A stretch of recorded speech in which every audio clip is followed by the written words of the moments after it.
कर्ण बचपन से ही महान धनुर्धर बनना चाहते थे, मगर लोगों ने हमेशा उन्हें सुत पुत्र कहकर हीन समझने लगे।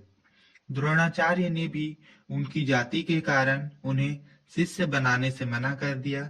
इससे कर्ण का मन टूट गया, लेकिन उसका संकल्प और भी मजबूत हो गया। कर्ण जानता था कि यदि कोई उसे महान धनुर्विद्या सिखा सकता है तो वह है महर्षि परशुराम, जो पृथ्वी के सबसे श्रेष्ठ योद्धा माने जाते हैं।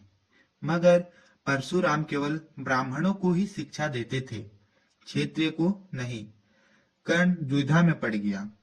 यदि वह सत्य बताए तो शिक्षा नहीं मिलेगी, और यदि झूठ बोले तो यह उसके धर्म के विरुद्ध होगा। परंतु जीवन के लक्ष्य को पाने के लिए उसने एक निर्णय लिया। उसने परशुराम को कहा कि वह ब्राह्मण है।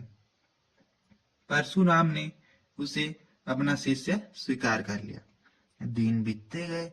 कर्ण ने अद्भुत मेहनत, समर्पण और निष्ठा दिखाई। परशुराम भी उसे बहुत प्रेम करने लगे। इतनी गुरु भक्ति, इतनी लगन परशुराम को कभी किसी शिष्य से देखने को नहीं मिली।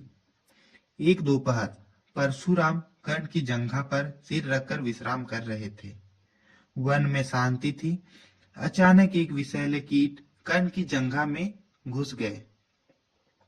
उसका डंक इतना तेज था कि कर्ण की जंघा से खून बहने लगी।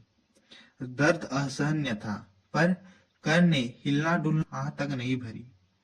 उसने सोचा, यदि मैं हिला तो गुरु का विश्राम टूट जाएगा, यह अनादर होगा।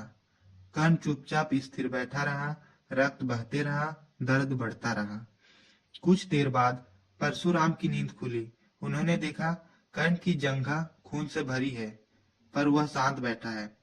परशुराम चौंक उठे।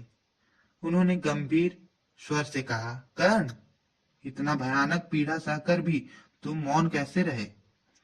कोई ब्राह्मण ऐसा धैर्य नहीं दिखा सकता। सच बताओ, तुम कौन हो? कर्ण ने सिर झुकाकर कहा। अब उनके पास स्वीकार करने के अलावा कोई मार्ग नहीं था। वह बोले, गुरुदेव, मैं ब्राह्मण नहीं, सुत पुत्र हूँ। परशुराम के हृदय पर मानो वज्र गिर पड़ा। उन्हें लगा कि कर्ण ने उसे धोखा दिया है। क्रोध में उन्होंने कहा, तुमने झूठ बोलकर मुझे दिव्य शास्त्रों का ज्ञान पाया है। अब मेरा दिया हुआ यही ज्ञान तुम्हें उस समय स्मरण नहीं होगा जब तुम्हें इसकी सबसे अधिक आवश्यकता होगी। यह वचन ही उनका अभिशाप बन गया। कर्ण की आंखों से आंसू बह पड़े। उन्होंने विनम्रता से कहा, गुरुदेव, मेरा उद्देश्य किसी का अपमान करना नहीं था। मैं केवल धनुर्विद्या सीखना चाहता था, क्योंकि जन्म से मुझे अवसर नहीं मिली। परशुराम का क्रोध धीरे धीरे शांत हो गया। वे जानते थे कर्ण झूठ नहीं बोल रहा है, परिस्थितियों का शिकार था। परंतु जो वचन निकल चुका था वह वापस नहीं हो सकता है। परशुराम ने अंत में केवल इतना कहा, कर्ण, तुम महान हो, लेकिन तुम्हारी जीवन कठिनाइयों से भरा रहेगा।